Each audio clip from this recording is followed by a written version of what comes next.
Master Zeldin, you've only been at the EPA for a few months, but in that time, you've done more to dismantle this agency than probably all of your predecessors put together. That may be a source of pride for you, but it is not for the American people. You've unlawfully terminated grants without justification.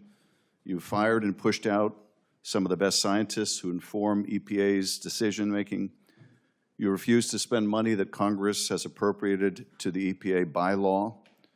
And you've launched All right, you just watched that clip. A senator going after the new EPA director, Master Zeldin, throwing out words like unlawful, anti-science, and pro-polluter, and then rolling out the usual scare tactics, cancer claims, poison kids, and doom and gloom headlines. We've heard this routine before. Now before we go any further, what's up everyone?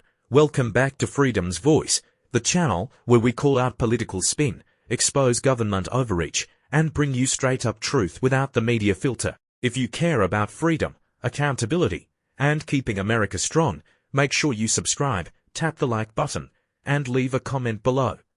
Your support keeps this channel growing, and your voice matters here. Now let's break this down. And you've launched a pro-polluter effort to delete dozens of environmental protections.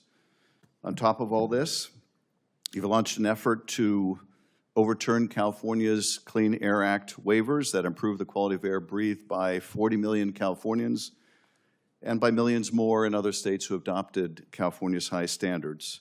That effort, for which my colleagues have decided to eliminate the filibuster to achieve, is not exactly what anyone would call cooperative federalism. But it's your budget that's the ultimate proof of your priorities. You propose cutting America's environmental agency by 55%, meaning that in your view and that of President Trump, more than half of the environmental efforts of the EPA, more than half of the efforts to make sure Americans have clean air and clean water are just a waste. They're just a waste. Meaning that Californians and people all over the country, when they breathe the air, thanks to your good work, it'll mean there's more diesel and more other particulate matter in the air. When they drink a glass of water, they may not be able to see it, but this water that Americans drink is going to have more chemicals like PFAS, forever chemicals in their water. This will be your good work.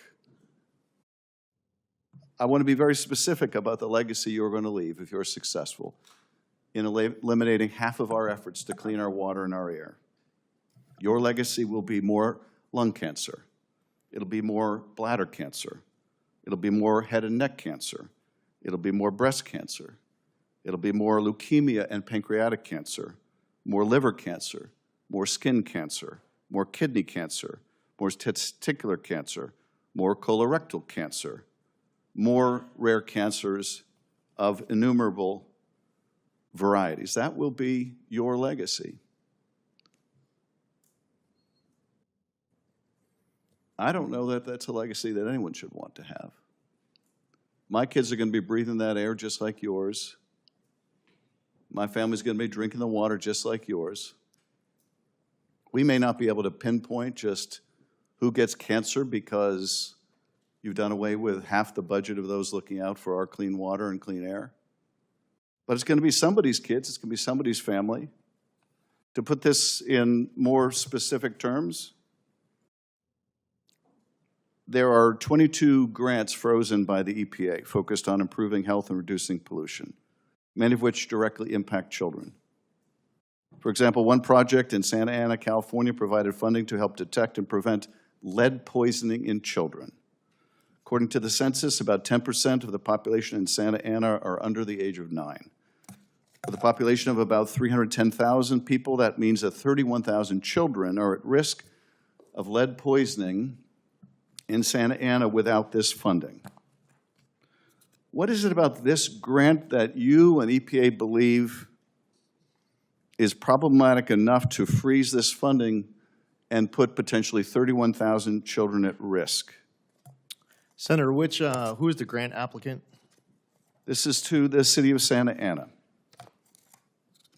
You have the biggest, And are you have the you- biggest are you- state, so and we're are going to have to you- go through every single list of the grant. Well, By the way, with that wind up, by the way, I understand that you were an aspiring fiction writer. I see why. Oh, yeah. Well, I understand your view that you can cut half of the agency and it won't affect people's health or their water, their air. That, to me, is a big fiction, Mr. Zeldin. You And forgot about the fact of cleaning up I have after to the think, LA Mr. Zeldin, wildfires. I think, Mr. Zeldin, President when I was in San Diego, if your children were the drinking Tijuana water, River sewage crisis, if your apparently we're children going were out on our drinking own for water that. in Santa Ana, Mr. Zeldin, maybe you wouldn't be so cavalier about whether there was lead in their water. Maybe you would give a damn instead of coming in here and suggesting that any grant that takes lead out of the water must be waste, fraud, or abuse because you gentleman's need time has because expired. you Never said need that. The whole the thing, money for a everything tax you cut said for rich people your time. It's all because make-believe. you're totally beholden to the oil industry. The This is gentleman's this- time. You could give a rat's ass about how much It is. cancer Because your people agency you're trying to causes. destroy. The Impeach, gentleman's resist. time has expired. The chair recognizes herself.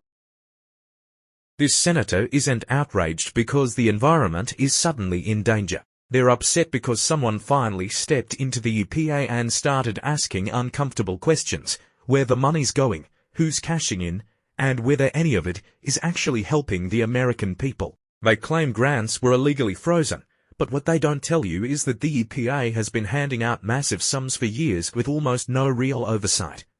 A lot of that cash ends up in the hands of politically connected groups and activist organizations. Hitting pause to review spending isn't corruption, it's basic responsibility.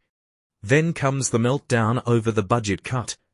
A proposed 55% reduction, and suddenly they're predicting disaster.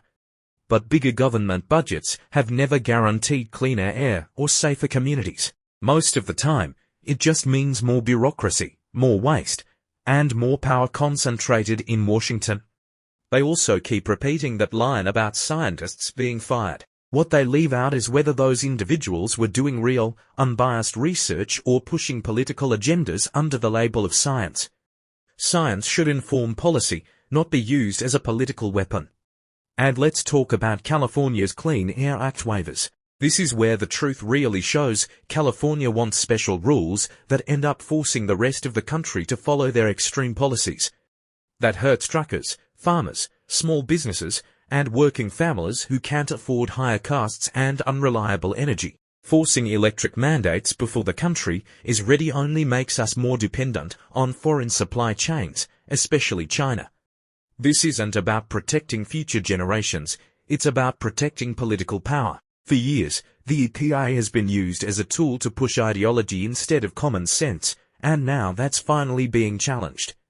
If you're done with the fear-mongering and ready for real conversations, you're in the right place. Make sure you like, subscribe to Freedom's Voice, and comment below. Do you think the EPA needs serious reform, or is this just political theatre? I'll see you in the next one.